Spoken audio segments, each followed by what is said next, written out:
Past few months there's been an awful lot going on in regards to not only the small ships but also the capital ships, shall we say the big guns of the fleet for the UEE. That's the Idris, the Bengal and the Javelin.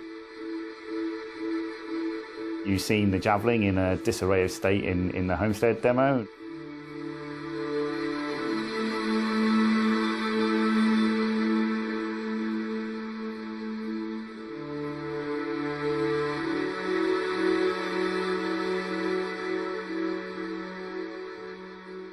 The Idris has consistently been in development for a very long time now. There's been an awful lot going into it. There's so many kind of factors that you need to account for. Design, art, aesthetic, cinematics. Does it play well? Does it feel good? There's all these kind of things going on. The Idris was always the first of that fleet to kind of go through that motion. So that's pretty much there now. We've got one room, I think, that's left to do, which is the missile room. But that's going to be a fun, good task. Leave the best till the end, as they say.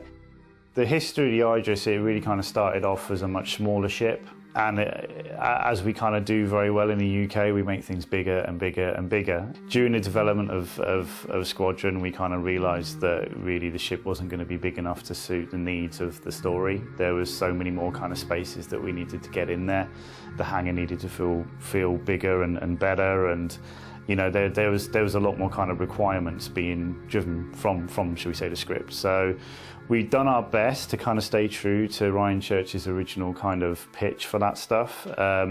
Obviously, when a ship gets kind of wider and wider and wider, it starts to look a bit tubbier and tubbier and tubbier. So we lengthened it as well to kind of bring the overall kind of, shall we say, the look of the ship back in tow. As mentioned, it's slightly more angular. It's slightly more angular to keep it efficient in the engine. And you know, as you can see, it's just exponentially grown. It's not going to grow anymore. The beautiful thing about the Idris is when you take the exterior shell away from the ship, it does genuinely look like an oil rig inside. It is so packed full of stuff. It's quite crazy. There's very little negative space. Every kind of square inch is used. So we've been as efficient as we can be. We've also kind of, you know, we try to make, I've always kind of approached it in a way of, it needs to feel like a really nice space to walk around, and it should flow. You should never kind of walk into walls when you go through a doorway. You should always kind of, your golden rule is the pretzel design, as I call it. When you walk into a room, you should see your exit or your entrance within 60 degrees. That's your field of view. So there's all these kind of little things that we try to take into account. So when you're playing, you know, the big games like, you know, Battlefront and Call of Duty, you study the level design, they do that very well. So that's something that I've always tried to push forward as well.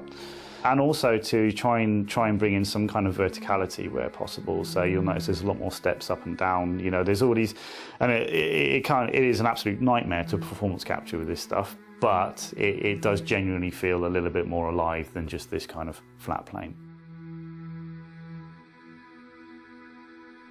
The Javelin was always in a good place. I was never going to sweat it. It was always going to kind of take care of itself as long as we kept the primary focus on the Idris, which is your home, should we say, during the story of Squadron. So, and then we've got the Bengal, which is the, should we say, well, it's the first ship you saw. Massive challenge, massive undertaking. It's not as black and white as going in and going, okay, we're going to make this big ship. It just doesn't work that way. You take into account budgets, fuel distance ratios. Can we load stuff efficiently to therefore squeeze more out of the engine? The exterior, the style of it kind of lends itself to this already. It's very kind of polygonal in form. So we've got a lot of planar surfaces that are easy to work with for the engine, and they're always going to light well. So there's a lot of factors that we play to our strengths. When you study a fleet in not only Star Citizen, but if you go back through the history of very kind of successful sci-fi films, and I think the film that executed it the best of all ever was the opening to Star Wars. You know, you see the runner kind of go across, and it's got these soft forms, and it's generally kind of very softly lit. There are lots of cylinders, lots of, you know, fillets, shall we say. You kind of understood, without even seeing the Star Destroyer, what was going on and who was on board, right? And then you have this very aggressive, angular monolith kind of come over you, and you kind of understood instantly, no music cues, what their role in the universe was.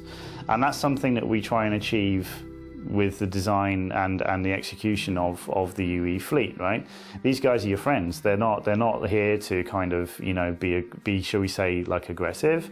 They are the human element of this story. So when you study the form of these ships, they're very much in tow with that very much educational first 30 seconds of Star Wars. So, you know, and then of course, you know, you can roll into like Vandal and stuff like that, which you will see further down the line, that is the bipolar opposite of that. So you should, you know, it works both ways. If you see a ship and it's like a 10 pixel silhouette on your screen, you should get who it is and if they're friendly or if they're foe.